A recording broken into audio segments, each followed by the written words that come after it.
This video contains news and analysis related to a recent terror attack in Kashmir. The content may include sensitive visuals and discussions that could be distressing to some viewers. Viewer discretion is advised. We strongly condemn all forms of violence and terrorism. The purpose of this content is solely to inform and create awareness based on verified reports. 22 April 2025 প্রধানমন্ত্রী তড়িঘড়ি Saudi সফর অসমাপ্ত রেখে ফিরে এলেন দিল্লি। কারণ তার কাছে খবর পৌঁছে গিয়েছিল কাশ্মীরের পহেলগাঁওর বৈসারন, যা মিনি সুইজারল্যান্ড নামে খ্যাত, সেখানে জনা কয়েক জঙ্গি প্রায় 25 জন পুরুষ পর্যটক ও একজন স্থানীয় মুসলিম ঘোড়া চালককে গুলি করে খুন করেছে। সুতরাং প্রধানমন্ত্রী হিসেবে দেশের আতঙ্কিত মানুষদের পাশে থাকতেই বিদেশ সফর ছাটকাট করে চলে এলেন প্রধানমন্ত্রী। মুহূর্তের মধ্যে ছড়িয়ে গেল জঙ্গিরা পর্যটকদের জনে জনে ধর্ম পরিচয় জেনে খুন করেছে। এই সংবাদ তথ্যকে প্রত্যক্ষদর্শীদের বা ক্ষতিগ্রস্ত পরিবারের অনেকে সমর্থন করলেন, আবার কেউ কেউ প্রত্যক্ষদর্শী বললেন জঙ্গিরা দূর থেকেই এই পর্যটকদের লক্ষ্য করে গুলি চালায়। সুতরাং 100% প্রমাণিত হয় না যে জঙ্গিরা ধর্ম পরিচয় জেনে শুধু হিন্দুদেরই মেরেছে। এরপর 12 দিনের মৌনতা। জঙ্গিরা অপারেশন চালিয়ে প্রায় 150 মাইল চড়াই উতরাই রাস্তা পেরিয়ে পাকিস্তানে ফিরে গেল, আর নয়তো আমাদের দেশেই কোনো নিরাপদ আশ্রয়ে স্থান পেল। দেশের প্রশাসন সে সম্পর্কে কোনো শব্দ উচ্চারণ করেনি। অপারেশন সিঁদুর একটি হিন্দুত্বে মাখা আবেগঘন ট্যাগলাইন জুড়ে একটি কর্পোরেট কায়দায় একটি লোগো প্রকাশ করা হলো। প্রচারিত হলো বদলা বদলা বদলা। দেশের দেশপ্রেমীর সংখ্যাটা যেন হঠাৎ করেই বেড়ে গেল। আমরা পাকিস্তানে ঘুষকার সবক দিতে শুরু করলাম। এর আগে একবার পাকিস্তানের কোমর ভেঙে দেওয়ার কথা বলেছিলেন দেশের স্বরাষ্ট্রমন্ত্রী, আবার দ্বিতীয়বারও কোমর ভাঙার প্রয়োজন হলো। পাকিস্তানকে সাঁড়াশি আক্রমণ করে করা হলো নাস্তা নাবুদ। মূল মিডিয়া মারফত আমরা তখন জেনে গেছি যে ইসলামাবাদ, লাহোর, করাচি দখল শুধু সময়ের অপেক্ষা। তখন আমরা যেন অপেক্ষা করছিলাম কখন তোমার আসবে টেলিফোন। সেই টেলিফোন এলো, ফোন করলেন আমাদের প্রধানমন্ত্রীর বন্ধু আঙ্কেল ট্রাম্প। কি বললেন? ব্যবসা যদি চাও যুদ্ধ থামাও। ব্যাস, অপারেশন সিঁদুর স্থগিত। আমরা অবশ্য সিঁদুরে মেঘ দেখলেই ডরাই, কারণ অনেক প্রশ্নের যে জবাব নেই। এক, পহেলগাঁও স্পর্শকাতর এলাকা। বৈসারন এলাকাটির সঙ্গেও গাড়ি যোগাযোগ নেই। সেখানে স্থানীয় রাজ্য সরকারের পুলিশ ও প্রতিরক্ষা দপ্তরের ত্রিস্তরীয় সুরক্ষা থাকার কথা ছিল না কেন? 2, কংগ্রেসের অভিযোগ 19 এপ্রিল কাশ্মীর সফর প্রধানমন্ত্রী বাতিল করলেন কেন? তার কাছে তো গোয়েন্দা সূত্রে খবর ছিল যে কাশ্মীরে অঘটন ঘটতে পারে। 3, মার্কিন চীন হঠাৎ তৃতীয় পক্ষ কেন ভারতের ওপর চাপ সৃষ্টি করে যুদ্ধবিরতি ঘটালো? 4, আদানি মুন্দ্রা বন্দর থেকে প্রায় 3000 কেজি মাদক আটক হয়। সেই মাদক বাবদ টাকা জঙ্গিদের কাছ থেকে যায় কি করে ভারত থেকে? অর্থাৎ প্রতি ক্ষেত্রে দেশের বিভিন্ন গোয়েন্দা সংস্থার ব্যর্থতাই প্রকাশ পায়। এইসব সংস্থার দেশের স্বরাষ্ট্র বিভাগের অধীনে। স্বরাষ্ট্রমন্ত্রী অমিত শাহ, তিনি শুধু সর্বদলীয় সভায় গোয়েন্দাদের ত্রুটির কথা স্বীকার করে নিয়ে চুপ করে গেলেন। এইসব নিয়েই দিগদর্শন আলোচনা করেছে রাজ্যের এক স্পষ্টবাদী অভিজ্ঞ সাংবাদিক সুমন ভট্টাচার্যের সঙ্গে। দাদা বলুন। সুমনবাবু নমস্কার, আমি দিগদর্শন থেকে সুজিত বলছিলাম। হ্যাঁ নমস্কার। বলছি যে এই মুহূর্তে ভারত পাক সম্পর্ক, ভারত পাক অবস্থান, এই বিষয় নিয়ে যে ছবিটা আমাদের কাছে স্পষ্ট হয়েছে সেটা হচ্ছে যে আমেরিকার অঙ্গুলি হেলনে আমাদের যে অপারেশন সিঁদুর সেটা আপাতত স্থগিত করা হয়েছে। ওদিক থেকে চীনও দাবি করছেন যে তাদের বিদেশমন্ত্রী আমাদের অজিত দোভালের সঙ্গে ফোনে কথাবার্তা বলেছেন, সুতরাং তার প্রেক্ষিতেই যুদ্ধটা বন্ধ হয়েছে। মানে আমেরিকা চীন দুটোই দাবি করছে, কিন্তু মিডিয়ায় আমেরিকার কথাটা বেশি, চীনের মিডিয়ার খবরটা সেভাবে পৌঁছয়নি। আপনি বিষয়টা কিভাবে দেখছেন? না, এই বিষয়টা খুব একটা সংশয় রাখার দরকার নেই যে আমেরিকার একটা ইন্টারভেনশন আছে। ডোনাল্ড ট্রাম্প, মার্কিন প্রেসিডেন্ট নিজে বলেছেন, মার্কিন সেক্রেটারি অফ স্টেট রুবিও বলেছেন, মার্কিন ভাইস প্রেসিডেন্ট ভান্সও বলেছেন ফলে তারা যে সবাই কথা বলেছিলেন এ বিষয়টা নিয়ে কোনো সংশয় রাখার দরকার নেই। এবার কেন তারা কথা বলেছিলেন বা ভারতবর্ষের কি বাধ্যবাধকতা ছিল সেগুলো একটা আলাদা প্রশ্ন, কিন্তু এটা পরিষ্কার যে মানে মানে আমেরিকার সংবাদপত্রগুলোকে দেখলেও এটা পরিষ্কার, আমি ভারতীয় সংবাদপত্রের খবরের কথা বলছি না, যে শনিবার দিন যখন ভারতীয় মিসাইল নুরেশান বিমানবন্দর পর্যন্ত পৌঁছে যায়, তখন পাকিস্তানের তরফে এই আশঙ্কাটা ছিল যে এরপর তাদের পক্ষে নিউক্লিয়ার বা পরমাণু আক্রমণ ছাড়া অন্য কোনো উপায় নেই, কারণ ট্র্যাডিশনাল যে ওয়ারফেয়ার সেটাতে তারা ভারতের কাছে ক্রমশ পিছু হচ্ছিল।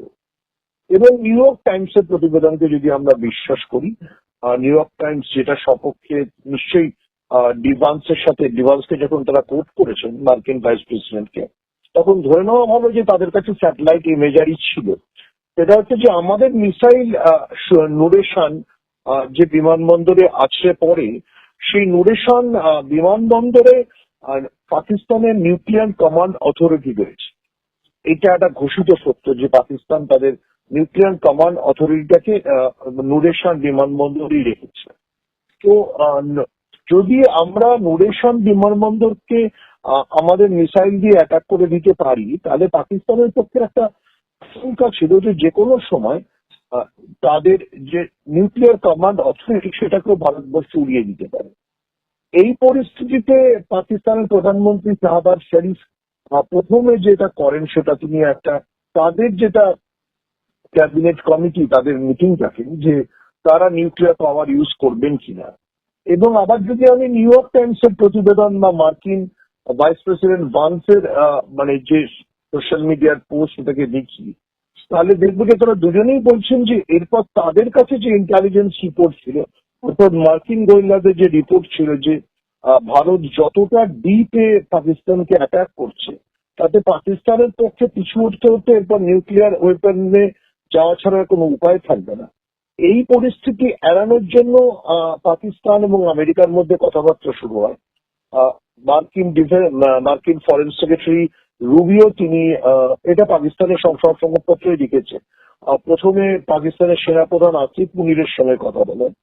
আসিফ মুনির বলেন যে যুদ্ধ যদি বন্ধ করতে হয়, মানে দুপক্ষের মধ্যে যদি একটা ঐক্যমত্যে পৌঁছতে হয়, তাহলে আপনি এরপরে পাকিস্তানের প্রধানমন্ত্রীর সঙ্গে কথা বলুন। রুবিও তার টুইটেও যেটা জানিয়েছে, রুবিও এরপরে পাকিস্তানের প্রধানমন্ত্রী শাহবাজ শরীফের সাথে কথা বলেন। শাহবাজ শরীফ বলেন তাদের পক্ষে যুদ্ধ বন্ধ করতে কোনো অসুবিধে নেই, কিন্তু সেক্ষেত্রে আমেরিকাকে নরেন্দ্র মোদীকে রাজি করাতে হবে।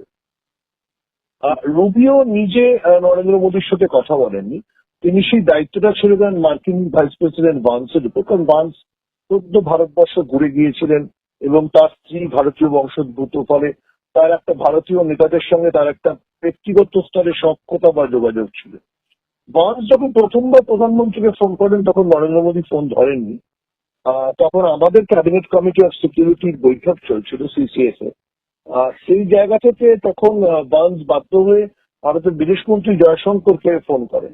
জয়শঙ্কর বলেন তিনিও ওই বৈঠকে আছেন। তখন জয়শঙ্করের মোবাইল থেকে ভান্সের সঙ্গে নরেন্দ্র মোদীর কথা হয় এবং বোধহয় সেই আলোচনার ভিত্তিতেই একটা সিজ ফায়ারের দিকে এগোনো হয়। এরপর পাকিস্তান আনুষ্ঠানিকভাবে তাদের ডিজিএমও, সাধারণত সবসময় যে কোনো মিলিটারি অপারেশন শুরু এবং শেষ করার আগে ডিজিএমওরাই কথা বলেন।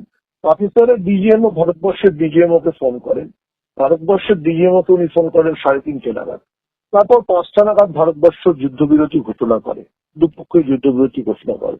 ফলে এই বিষয়টা করে যদি আমরা মার্কিন সংবাদপত্র এবং পাকিস্তানের সংবাদপত্রগুলো পড়ি, তাহলে এই বিষয়টা করে সংশয় রাখার কথা নয় যে ডোনাল্ড ট্রাম্প বা আমেরিকান নেতাদের মধ্যস্থতা, ডোনাল্ড ট্রাম্প, ভান্স, রুবিও, মার্কিন টপ 3 পার্সন অফ দ্য মার্কিন অ্যাডমিনিস্ট্রেশন, তাদের মধ্যস্থতাতেই এই দুপক্ষের মধ্যে যুদ্ধবিরতিটা হয়েছে।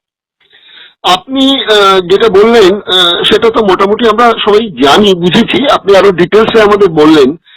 কিন্তু এই যে ভারতের যে সশস্ত্র সংঘর্ষ, এটাকে যুদ্ধ বলতে পারছি না যেহেতু সরকারিভাবে এটা ঘোষিত হয়নি, সুতরাং এই অপারেশন সিঁদুর দিয়ে যে সংঘর্ষটা এবং জঙ্গিদের যে জায়গাগুলোকে ধ্বংস করে দিয়ে আমরা এমন একটা জায়গায় পৌঁছে গিয়েছিলাম যে এটাকে যদি আরেকটু লঙ্ঘা করা যেতে পারতো, তাহলে সত্যিকারের যে পাকিস্তানের কোমর ভাঙার কথা হচ্ছিল সেটা হয়তো হলেও হতে পারতো। আর তার সঙ্গে সঙ্গে পাশাপাশি রয়েছে আমাদের সাহায্যকারী, প্রত্যক্ষ না হলেও পরোক্ষভাবে সাহায্যকারী একটি জায়গা, সেটা হচ্ছে বালুচিস্তান। তাদের যে সংগ্রাম, তাদের যে স্বাধীনতা সংগ্রাম, আমাদের এই আমেরিকার কথা শুনে পিছিয়ে আসা, এতে এই যে বালুচরা এতদিন আমাদের ওপর ভরসা করত, পাকিস্তানকে টুকরো করার একটা সুযোগ ছিল, দুর্বল করার সুযোগ ছিল, সেটাতেও কি আমরা বিশ্ব রাজনীতির আঙিনাতে কি এটাও একটা একটু পিছিয়ে পড়লাম? পিছিয়ে পড়লাম বলবো না, কিন্তু অবশ্যই আমরা একটা সুযোগ হারালাম। দেখুন, আমাদের এখন অব্দি পাকিস্তানের সঙ্গে ঘোষিত অঘোষিত 4টে যুদ্ধ হয়েছে: 47, 65, 71 এবং 99-এর কার্গিল। তার মধ্যে সবচেয়ে ডিসাইসিভ, সবচেয়ে নির্ণায়ক জয় হচ্ছে আমাদের 1971-এর যুদ্ধে। 1971-এর যুদ্ধে আমাদের সেনাবাহিনী পাকিস্তানকে এতটাই দুর্মুষ করেছিল এবং বাংলাদেশের মুক্তি বাহিনীকে সঙ্গে নিয়ে দুর্মুষ করেছিল যে তদানীন্তন পূর্ব পাকিস্তান আলাদা হয়ে গিয়ে বাংলাদেশ নামে একটি স্বাধীন রাষ্ট্র প্রতিষ্ঠা হয়েছিল। এবং তাতে অবশ্যই ভারতবর্ষের তৎকালীন যে রাজনৈতিক নেতৃত্ব, অর্থাৎ ইন্দিরা গান্ধীর গুরুত্বপূর্ণ ভূমিকা ছিল।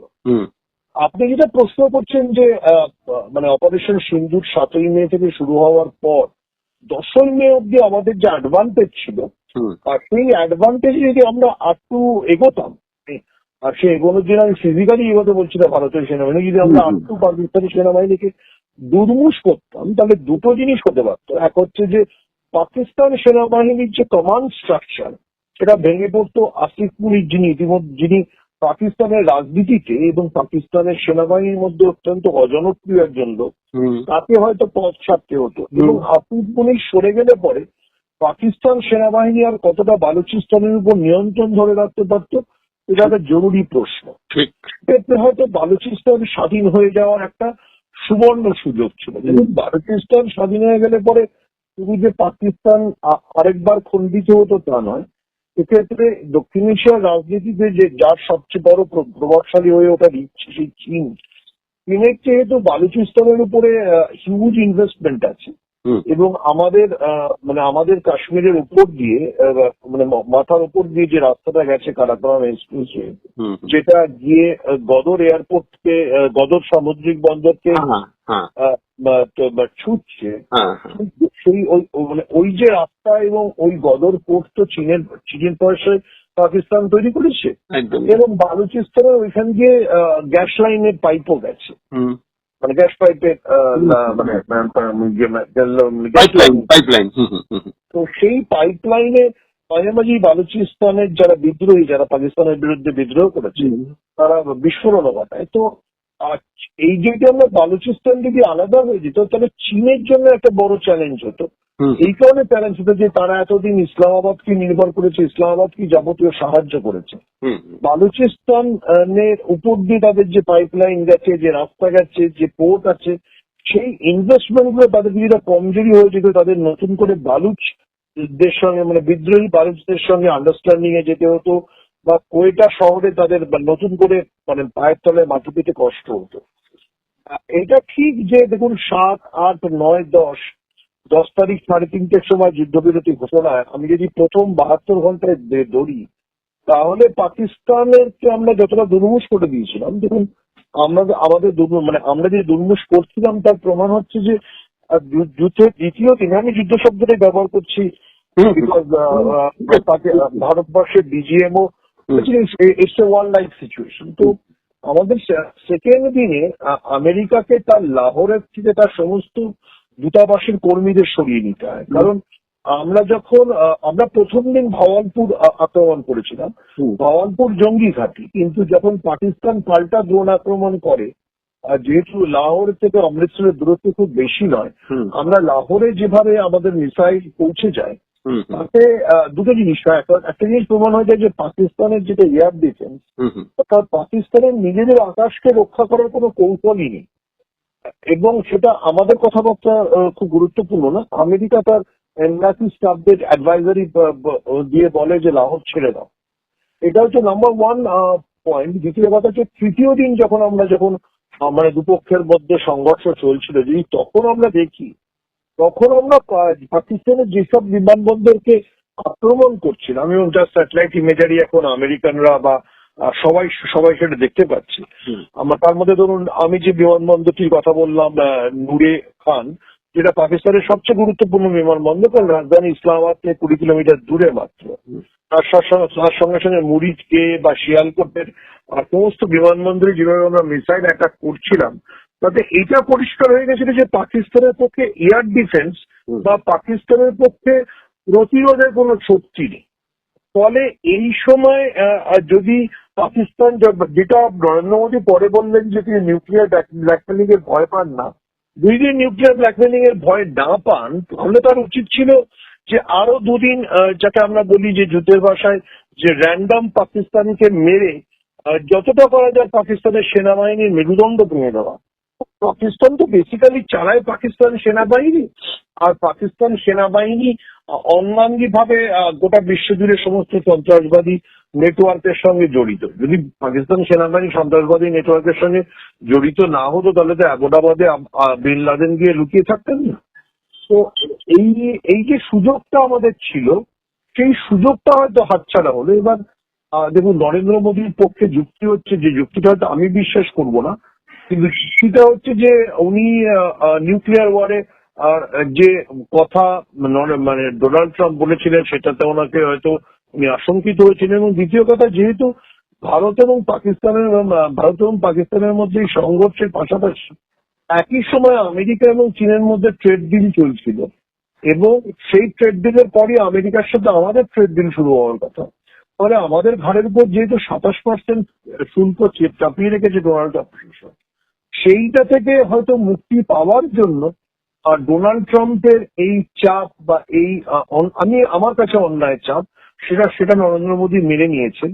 যদি না মেনে নিতেন, তাহলে আপনার যে প্রশ্নটা, অর্থাৎ পাকিস্তান সেনাবাহিনীর কোমরটা আরেকটু ভাঙত। এবং যেহেতু আমরা মোটামুটি লাহোর থেকে শুরু করে এপাশে সমস্ত পাক সেনাঘাটিতেই আমাদের মিসাইল পৌঁছে গেছিল, তখন হয়তো পাকিস্তান সেনাবাহিনীর পক্ষে আর বল প্রয়োগ করে বালুচদের ঠেকিয়ে রাখা সম্ভব হতো না। আমরা এদিকে তো পাকিস্তানকে নিয়ে খুব চিন্তিত হয়ে থাকছি, কারণ আমাদের চিরশত্রু হয়ে গেছে পাকিস্তান। কিন্তু তারপরেও আমরা যদি ভারতের মানচিত্রের চারদিকটা দেখি, তাহলেও কিন্তু দেখবো যে আমরা প্রতিবেশী দেশগুলোর সঙ্গে যে সম্পর্ক স্থাপনের ব্যাপার থাকে সরকারের কূটনীতির জায়গা থেকে, সেখানে আমরা দেখছি ধীরে ধীরে বাংলাদেশের সঙ্গে একটা বিরাট দূরত্ব আজকে দাঁড়িয়ে গেছে। অন্যদিকে নেপাল, সেখানেও বিভিন্ন ব্যবসায়িক যোগাযোগ ভারত এবং নেপালের সঙ্গে আছে, কিন্তু সেখানে একটা কালাপানি সুস্তা সীমান্ত নিয়েও নেপালের সঙ্গে একটা খিটমিট রয়েই গেছে। আবার যদি ভুটানের দিকে তাকাই, তাহলেও দেখবো যে এত ভালো সম্পর্কের মধ্যেও ডোকলাম নিয়ে একটা প্রবলেম তাদের সঙ্গে থেকে গেছে। আর শ্রীলঙ্কার কথা যদি বলি, তাহলে তো সেখানেও দেখবো যিনি এখন এসছেন অনুপ কুমারা, তিনিও একটু কমিউনিস্ট ঘেঁষা এবং মার্ক্সবাদী লেনিনবাদী চিন্তাধারায় তিনি বড় হয়েছেন। এই সবগুলোর সঙ্গে চীনের সম্পর্ক কিন্তু আগের থেকে অনেক ভালো হয়েছে, আর আমাদের সম্পর্ক আগের থেকে অনেক খারাপ হয়েছে। তাহলে এই যে পুরো জায়গাগুলো শুধু পাকিস্তানকে নিয়ে ভাবা, কিন্তু তার পাশে চীন যেভাবে আমাদের ছড়িয়ে দিচ্ছে, তার জায়গা থেকে সে ঠিক করছে, কিন্তু আমাদের জায়গা থেকে আমরা এত কেন মানে অঙ্কে আমরা পিছিয়ে যাচ্ছি কেন? দুটো কারণ আছে। একটা কারণ হচ্ছে যে, প্রথম বড় কারণটা হচ্ছে যে ডিপ্লোমেসির পরিভাষায় একটা শব্দ আছে, সেটার নাম হচ্ছে মেক্সিকো সিনড্রোম। কারণ আপনি একটা বড় দেশ হবেন, আপনার যখন অর্থনীতি, আপনার সাংস্কৃতিক পরিচয় সবকিছু যখন অত স্ট্রং হবে, তখন তার পাশের ছোট দেশগুলো একটা মানে কি বলবো, একটা পারসিকিউশন ম্যানিয়ায় ঢোকার অভ্যেস আছে। ওই দিকে আমি মেক্সিকো সিনড্রোম শব্দটা ব্যবহার করলাম, ঠিক যেমন আমেরিকাকে নিয়ে লাতিন আমেরিকার দেশগুলো, মেক্সিকো, ব্রাজিল, চিলি, সবার টেনশন আছে। লাতিন আমেরিকার যে বামপন্থী আন্দোলন, সেটা থেকে আমেরিকার দক্ষিণ পন্থার প্রতিস্পর্ধী হিসেবে তৈরি হয়। ভারতবর্ষের চারপাশের যে রাষ্ট্রগুলো, সেগুলো এতটাই ছোট এবং তাদের অর্থনীতি, তাদের সংস্কৃতি এতটাই ভারতবর্ষের যারা প্রভাবিত, ফলে তাদের একটা সবসময় কাউন্টার ন্যারেটিভ থাকে। সেটা সবসময়ই থাকে, মানে সেটা নরেন্দ্র মোদী এলেও থাকবে, সেটা মনমোহন সিং এর সময়ও ছিল। এবার নরেন্দ্র মোদীর ক্ষেত্রে যেটা অসুবিধা হয়ে গেছে, যেটা আমাদের রাজনীতির সমস্যা বা বা আরো বেশি করে বলতে গেলে বিজেপির রাজনীতির সমস্যা, সেটা হচ্ছে বিজেপি ভারতবর্ষে যখন হিন্দুত্ববাদী রাজনীতিকে প্র্যাকটিস করতে গেছে, তখন খেয়াল রাখেনি যে আমাদের প্রতিবেশী দেশগুলোর মধ্যে শ্রীলঙ্কা, নেপাল বাদ দিলে সবাই বেসিক্যালি মুসলিম দেশ। যদি ভারতবর্ষের মুসলমানদের পেটান, তাদের যদি জয় শ্রীরাম বলতে বাধ্য করেন, আজকের সোশ্যাল মিডিয়ার যুগে সেই ভিডিও ছড়িয়ে পড়লে বাংলাদেশ হোক, পাকিস্তান হোক, মালদ্বীপ হোক, কোথাও কোনো একটা আপনি স্বস্তিতে পাবেন না। যেটা ইরান ইরাকের ক্ষেত্রেও আমরা বলতে পারি যে তাদের সম্মিলিত যে জায়গাটা, নিজেদের মধ্যে ঝামেলা, পাকিস্তানের সঙ্গে ইরানের ঝামেলা ছিল, কিন্তু তা সত্ত্বেও যখন দেখছে ইসলাম খাতরে নেই, না, পাকিস্তানের সাথে ইরানের সম্পর্ক কখনো স্বাভাবিক হবে না, কারণ পাকিস্তান হচ্ছে সুন্নি কান্ট্রি আর ইরান ইজ শিয়া কান্ট্রি। কিন্তু ইসলাম বিপন্ন যখন বলছি ইসলাম খাতরে নেই, ইসলাম বিপন্ন হলে ইরানের সঙ্গে ইরান পাকিস্তানের পাশে দাঁড়াবে না। যখনই অপারেশন সিন্দুর চলছিল তখন ইরানের বিদেশমন্ত্রী 7ই মে ভারতবর্ষেই ছিলেন, সৌদি আরবের বিদেশমন্ত্রীও ভারতবর্ষেই ছিলেন। ইরান বা সৌদি আরবকে নিয়ে সমস্যা না, কারণ তারা আমাদের সঙ্গে বর্ডার শেয়ার করে না। কিন্তু যারা আমাদের সঙ্গে বর্ডার শেয়ার করে বা যারা আমাদের আশপাশে ঘিরে থাকা প্রতিবেশী, তাদের মধ্যে যেটা প্রবলেম হয়, যেটা একটা প্রথমত মেক্সিকো সিন্ড্রোম, তারপর যদি আপনি খুব হিন্দুত্ববাদী রাজনীতি প্র্যাকটিস করেন তাহলে ইসলামিক দেশগুলোর অর্থাৎ মালদ্বীপ, বাংলাদেশ, পাকিস্তান এবং কিছুটা পরিমাণে যেহেতু আফগানিস্তানের সঙ্গে আমাদের সম্পর্ক আছে, আফগানিস্তানের টেনশন হয়। তার উপরে চীনের প্ররোচনা আছে, ফলে চীন যেভাবে টাকা ঢালতে পারে, চীন যেভাবে দিতে পারে, সেটা একটা সমস্যা তৈরি করে। দেখুন, নেপাল একমাত্র হিন্দু দেশ, নেপালের সঙ্গে আমাদের সমস্যার মেজর কারণটাই চীনের কাঠমান্ডু রাজনীতিতে প্রভাব খাটানো। তবে আমি বলবো যে সম্পর্কটা মাঝখানে যতটা খারাপ হয়ে গেছিল, তার থেকে নরেন্দ্র মোদী, জয়শঙ্করেরা অনেকটা রিভাইভ করেছেন। শ্রীলঙ্কায় যদিও দিশানায়কে ইজ আ লেফটিস্ট, কিন্তু দিশানায়কে এটা জানেন তার আগের সরকার, মানে তিনি যাদের রিপ্লেস করবেন, সেই রাজাপক্ষেরা এত চীনের দিকে ঝুঁকেছিল এবং সেই চীনের দিকে ঝোঁকার জন্য শ্রীলঙ্কার অর্থনীতিতে এত সংকট তৈরি হয়েছে।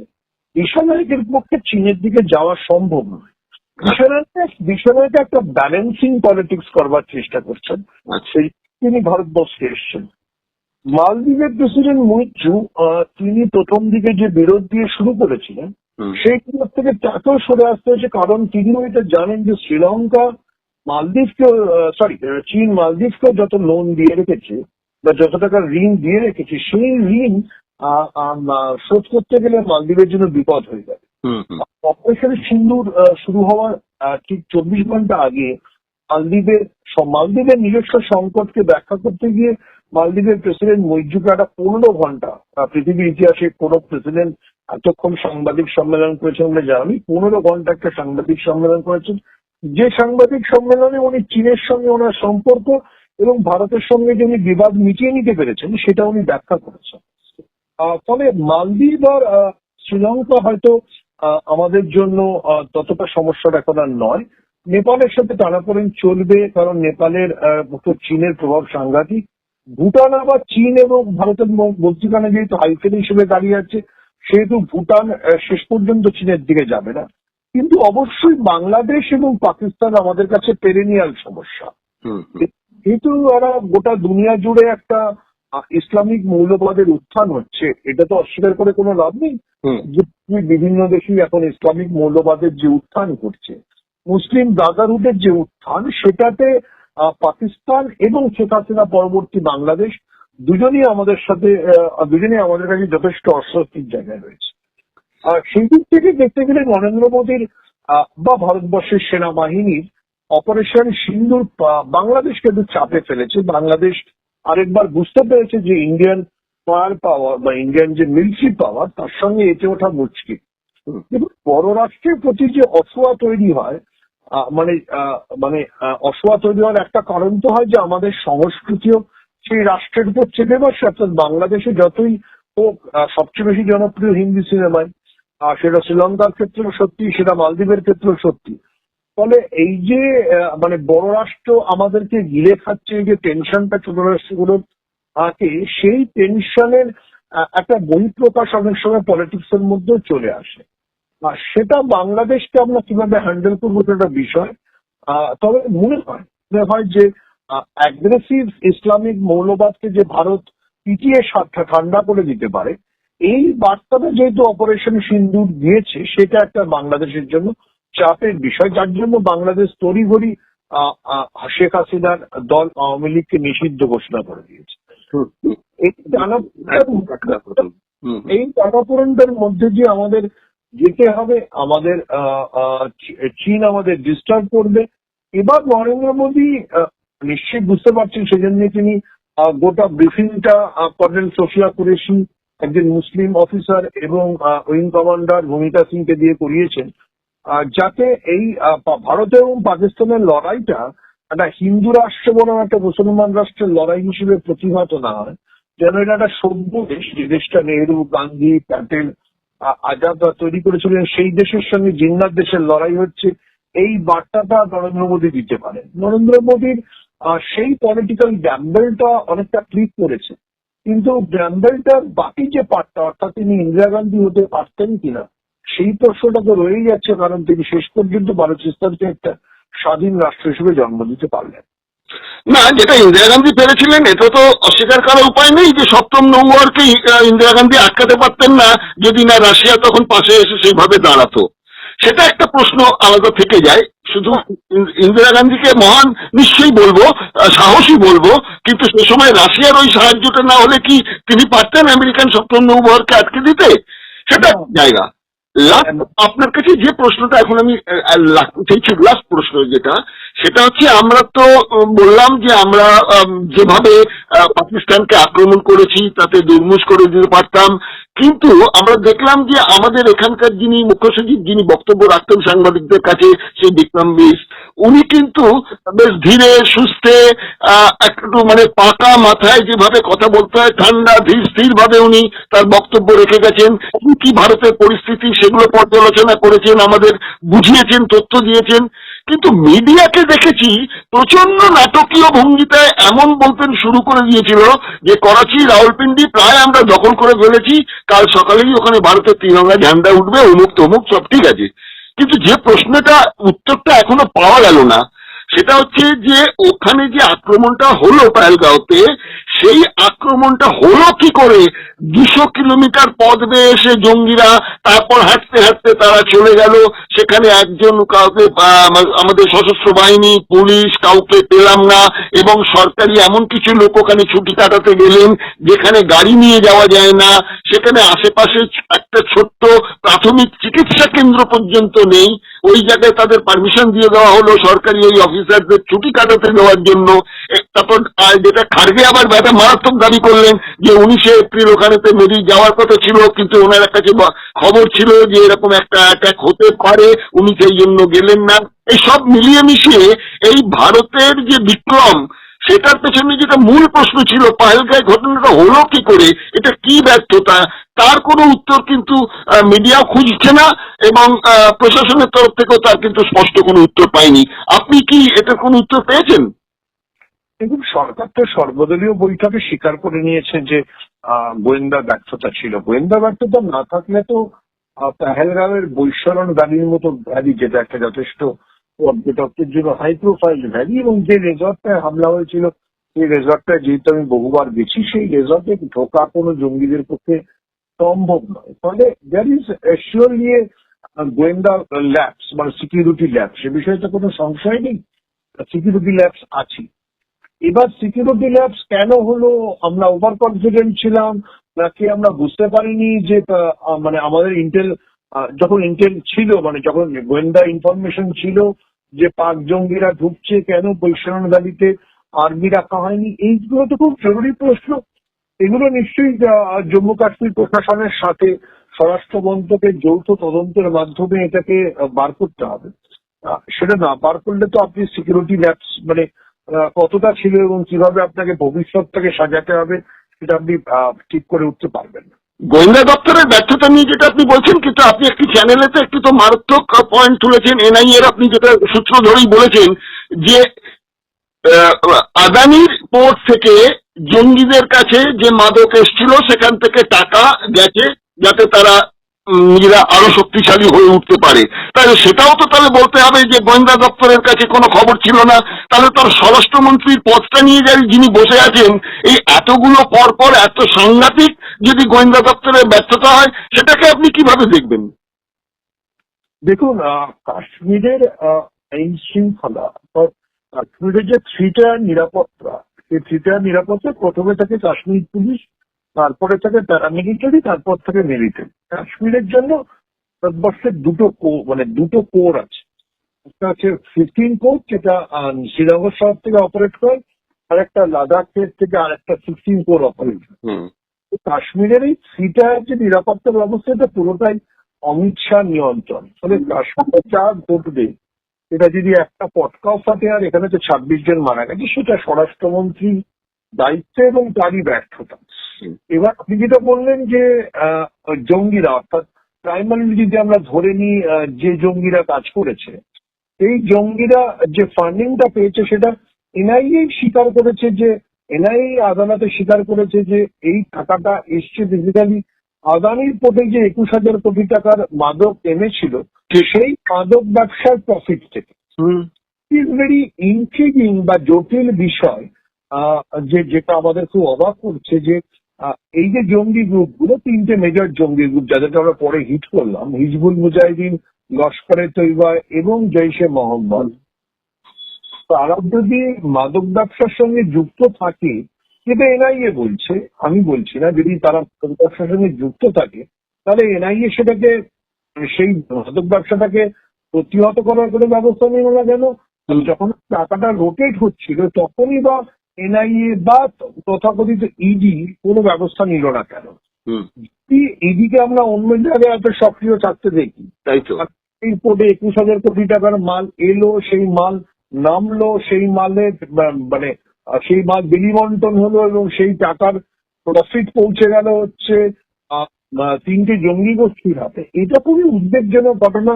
এবং এটা অবশ্যই যে, আবার আমি বলছি যে এই যে সিকিউরিটি এজেন্সি গুলো, আমাদের তো অনেকগুলো সিকিউরিটি এজেন্সি, ইডি, এদের সবার মিলিত ব্যর্থতা যে এরা কেন এটাকে প্রিভেন্ট করতে পারলো।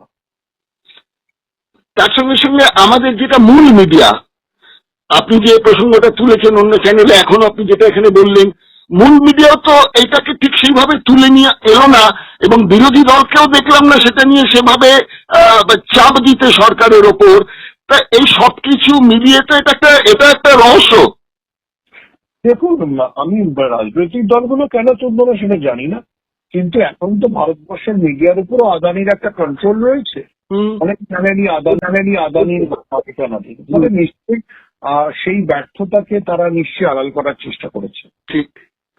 তাহলে সাধারণ মানুষ তো এই আপনারা যারা সাহস করে কথাগুলো তুলে ধরছেন, এই এবং ধরুন আমাদের মতন এরকম ছোটখাটো সোশ্যাল মিডিয়ার প্ল্যাটফর্ম ছাড়া, নিউজ প্ল্যাটফর্ম ছাড়া, তাহলে তো এই খবরগুলো তো মানুষের কাছে পৌঁছানোর কোনো জায়গাই নেই।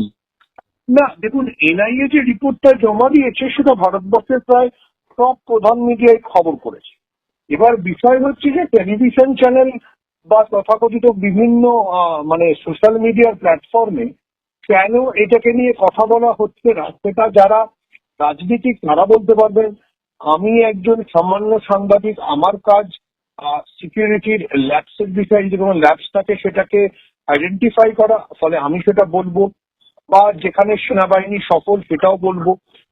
এটা আসলে একটা খুব জটিল বিষয় যে ভারতবর্ষের যে মেইন স্ট্রিম পলিটিক্যাল পার্টিগুলো, তারা অনেক সময় ইম্পর্টেন্ট পয়েন্ট মিস করেছে। ব্যর্থতা, সেটা তাদেরও ব্যর্থতা। ঠিক আছে, আপনার কাছ থেকে সুচিন্তিত মতামত অনেক পেলাম। আমাদের দর্শক যারা আছেন তারা একটু অন্যভাবে ভাবার একটা সুযোগ পাচ্ছেন আপনার বক্তব্যের মধ্যে। আপনাকে অনেক ধন্যবাদ। আগামী দিনে কিন্তু আপনার আবার শরণাপন্ন হব।